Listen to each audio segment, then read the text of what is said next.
අඩි 3ක බුද්‍රස් මාලාවක් හදන්නයි මම සූදානම් වෙන්නේ අලුතෙන්ම. ඉතින් ඒ සඳහා මම භාවිත කරන්නේ පික්සල් ඩ්‍රයිවර් එක. පික්සල් LED ස්ට්‍රිප් වලින් තමයි මේක මම නිර්මාණය කරන්නේ. මෙයාලගේ 25x35 කියන SMD පික්සල් LED ඩ්‍රයිවර් එක තමයි මම පාවිච්චි කරන්නේ. මේගොල්ලෝ ප්‍රෝග්‍රෑම් කරපු ඩ්‍රයිවර් එකක්. ඉතින් මේකේ කියලා තියෙන විදිහට අඩි 3ක කවයක් හිටින්න මම හાર્ඩ්බෝඩ් වලින් කවයක් රවුමක් කපා ගත්තා. ඉතින් ඊට පස්සේ ඒකේ පොඩ්ඩක් හයිය වැඩි වෙන්න මම පිටිපස්සට මේ විදිහට ප්ලාස්ටික් සීට් වගේ එකක් අලවගෙන ඊට උඩින් ලී ෆ්‍රේම් එකක් හයි කරගත්තා. ලී වලින් ලී පටි වලින් ෆ්‍රේම් එක නැමෙන්නේ නැහැ. ඊට පස්සේ මම මේ ස්ටිකර් අලවන්න කලින් ඒවා ඔක්කොටම රිවර්ට් ගහලා තියෙන්නේ. රිවර්ට් ගහලා ඊට උඩින් තමයි මම මේ කළු පාට ස්ටිකර් එක ලැබුවේ. ඉතින් දැන් ඊට පස්සේ මෙයාල මේ දීලා තියෙන සටහනේ හැටියට මම මැද පොයින්ට් එකේ ඉඳන් ලයින් 35ක් මේ ලකුණු කරගත්තා. ලයින් 35කට බෙදාගත්තා රැස්වලල්ල. ඊට පස්සේ LED ස්ට්‍රිප් මම පාවිච්චි කරන්නේ වෝටර්ප්‍රූෆ් මොඩල්ගේ ස්ට්‍රිප් එක. ඒ බල්බ් 20ක් හිටින්න මම LED ස්ට්‍රිප් කපා ගත්තා. ඉතින් මෙයාලා කියලා තියෙන විදිහට ආරම්භය දෙන්න ඕන මෙතනින් පම්ප් එකෙන්. ඊට පස්සේ මෙයාලා කියනවා මේ ඊතලයේ දිශාව දීලා තියෙනවා. ඒ කියන්නේ මෙතන මේ ඊතල පොයින්ට් එක ඇතුළට යන විදිහට දෙන්න ඕන. ඊළඟ එක එළියට එන විදිහට අලවන්න ඕන. ඊළඟ එක ඇතුළට යන විදිහට අලවන්න ඕන. ඊට පස්සේ එක එළියට එන. ඒ විදිහට එළියට ඇතුළටයි මාරුවට තමයි ස්ට්‍රිප් ටික අලවන්න ඕන. බල්බ් 20 ස්ට්‍රිප් කැලි 35ක් එනවා මේකට. ඒකයි මේ 20 වැඩි කිරීම 35 කියන්නේ. එතකොට බල්බ් 20යි 20 කැලි 35ක වලල්ලක්. ඉතින් ඒ විදිහට මම මේක හදාගෙන යනවා. ඉතින් දැන් මම මේකේ ඉතුරු ස්ට්‍රිප් ටික අලවන්නයි පටන් ගන්නෙ. බල්බ් පටි ටික අලවගෙන ඉවරයි. පළවෙනි ආරම්භය මෙතන. ඉතින් දැන් ඇතුළට එක ලයින් එකයි ආයෙ පිටට ලයින් එකයි ආයෙත් ඇතුළට ලයින් එකයි ඔය විදිහටයි ස්ට්‍රිප් ටික අලවගෙන තියෙන්නේ. මේ ස්ට්‍රිප් වල බල්බ් ස්ට්‍රිප් වල ඊතලයක් තියෙනවා දිශාව බලා ගන්න. ඒ ඊතලයේ අනුව තමයි අපිට දිශාව ගන්න වෙන්නේ. මොකද මේ බල්බ් පටි කපලා අපි මේ විදිහට රැස් වලල්ල විදිහට ඇලෙව්වට මේ පටිය වැඩ කරන්නේ තනි පේලියක් වගේ. ඒ හින්දා බල්බ් ස්ට්‍රිප් එකේ ආරම්භක ස්ථානයේ ඉඳන් අවසාන ස්ථානයේ දක්වා තනි පේලියක් විදිහට ඒක එකම දිශාවට ඊතල ටික එන විදිහට තමයි අපිට වයර් දාලා පාස ගන්නත් උන ඩේටා යන ලයින් ටික. ඒ හින්දා ඇතුළට එකයි පිටට එකයි ඇතුළට එකයි පිටට එකයි විදිහට ඊතලයේ දිශාව මාරු වෙන විදිහට තමයි පටි 35ම අලවගෙන තියෙන්නේ. මේකේ අපිට පවර් ලයින් ටික සප්ලයි ධන ඍණ ඔක්කොම එකතු කරලා අපිට ඇතුල් පැත්තෙන්ම පාසලා දෙන්න පුළුවන්. ඩේටා ලයින් එක ඒ විදිහට පාසන්න බෑ. මේ පැත්තෙන් එන ලයින් එක මෙතෙන්ට පැස්සොත් අනිත් කෙරවල මෙතෙන්ට පැස්සෙන්න ඕන. ඒ කෙරවලේ අනිත් ලයින් මෙතෙන්ට පාසන ලයින් එක අනිත් එකේ මෙතෙන්ට පැස්සුවාම ආයි ඒක කෙරවලෙන් තමයි අවසානයේ තමයි මෙතෙන්ට එන්න ඕන. ඒ විදිහට මාරුවට තමයි යන්නේ. ඒ කියන්නේ මෙම ආවා ආයි මෙහාට ගියා ආයි මෙහාට ගියා ඔය විදිහට දිසා මාරුයි තමයි ඩේටා ගමන් කරන්නේ. ඉතින් ඒ විදිහට අපි වයර් ලයින් ටිකත් පාස ගමු. ඉතින් මම LED පටි සියල්ලම මේ විදිහට පවර් කරගත්තා. සම්පූර්ණයෙන්ම වයර් වලින් පාසලා ධන සප්ලයි වෙනමත් ඍණ සප්ලයි වෙනමත් හිටන විදිහට ඒ වගේම මම වග බලා ගත්තා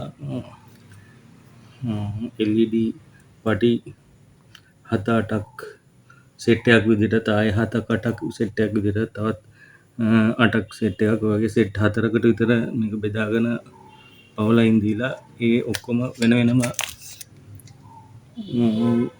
වයර් වලින් සම්බන්ධ කරගත්තා. ඊට පස්සේ ඒවා එහා පැත්තෙන් හිල් විදලා පිටිපස්සට අරගෙන පිටිපස්සෙන් ආපහු ඔක්කොම එකට ජොයින් කරලා තව ඒ කියන්නේ තනි පවර් එකක් දෙන විදිහට වයර් කරගත්තා. මෙතන මේ විදිහට වයර් කරගත්තු ලයින් එක මේ ඉතින් ඒ විදිහට මම පවර් වෙන් කළා. ඊට පස්සේ ආපහු එකට ජොයින් කරන්න හේතුව තමයි මම පාවිච්චි කරපු වයර් වල ඉතා කුඩා වයර් ඒ කියන්නේ හීනි වයර් පාවිච්චි කළේ. එතකොට දිගටම එකම වයර් එක ගියා නම් ඇම්පියර් එක වැඩි ඇම්පියර් ප්‍රමාණයක් ගලන්න බැරි නිසා වයර් උණුවෙන් රත් වෙන්න පුළුවන්. ඒ හින්දා වෙන වෙනම සෙට් අරගෙන ඒ ඔක්කොම එකට එකතු කරලා තනි වයර් එකකින් පවර් දුන්නා. මොකද මේ 10 විතර පවර් සප්ලයි එකක් ඕන. මොකද LED 700ක් තියෙනවා රැස්වලල්ලෙම. ඊට පස්සේ ඩේටා ලයින් මෙතනින් ඉන් කරන්න ඕන. ඩේටා ලයින් එක මේ විදිහට ඉන් කළා. පටන් ගැනීම මෙතන ඉතින් පටන් ගැනීම ඊට පස්සේ මෙතන ඉන් කළා ආපහු එළියට ගිහිල්ලා මෙතනින් ආයි ඩේටා විතරක් සම්බන්ධ කරන් තියෙනවා. ඩේටා ලයින් එක විතරක් මේ තියන්නේ. ඒකත් මම වහලා තියෙන ස්ටිකරයක් ගහලා ආයි මෙතෙන්ට ආපම ආයි ඩේටා ලයින් එක කනෙක්ට් කළා. ආයි එළියට ගියාම ආයි මෙතනින් ආයි සම්බන්ධ වෙලා තියෙනවා. ඔය විදිහට මාරුවෙන් මාරුවට ඩේටා ලයින් ටික සම්බන්ධ කරලා තියෙන්නේ වටේටම.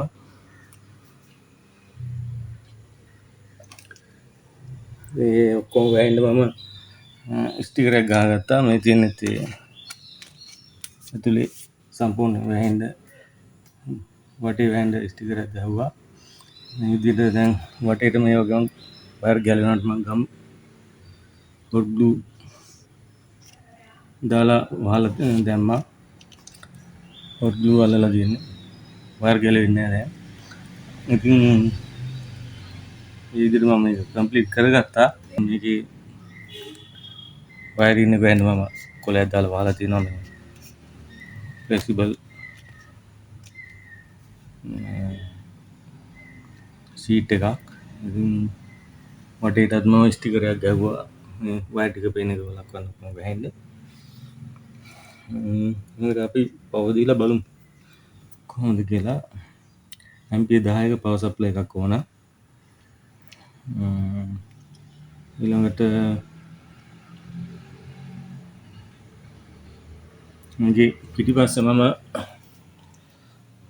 මේ විදිහටයි හදලා තියෙන්නේ. මේ කන්ට්‍රෝල් එක. වැදගත්ම දේ තමයි හරියට කොටස් සමාන කොටස් වලට මේ පටි ටික බෙදා ගන්න එක.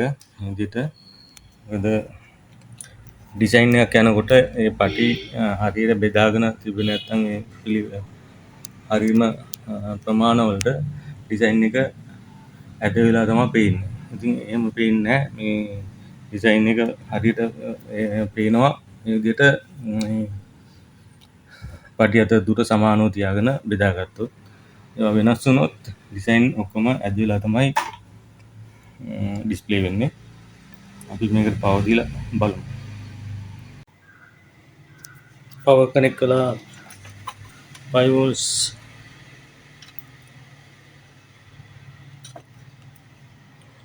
5 volts 20 ampere power supply එකක් හම්බුනේ. ඒක කනෙක්ට් කරගත්තා.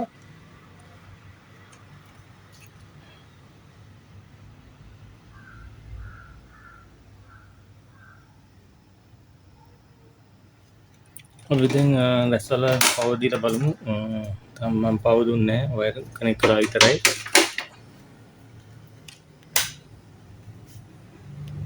පව on කළා.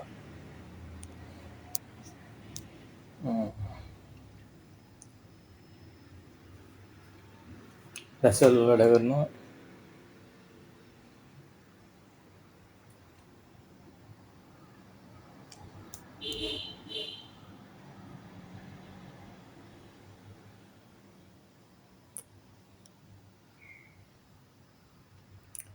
මේ ඩ්‍රයිවර් යුනිට් එකේ රටා විශාල ප්‍රමාණයක් තියෙනවා.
වෙනස් ආකාර රටා විශාල ප්‍රමාණයක් තියෙනවා. ඉතින් මට සාමාන්‍යයෙන් මට හිතෙන විදිහට පැය භාගයකට වඩා රටා වෙනස් වෙන ප්‍රමාණයක් තියෙනවා. පැය භාගයක් ඇතුළතවත් ඉවර වෙන්නේ නැති තරම් රටා ප්‍රමාණයක් තියෙනවා. එකකට එකක් වෙනස්.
ඉතින් ඕගොල්ලොත් පොසොන් එකට මේ වගේ දැස්වලල්ලක් හදලා බලන්න. ආයෙත් මේ වගේ වීඩියෝ එකක් අරන් එනකම් ඔයගොල්ලන්ට සුබ දවසක්.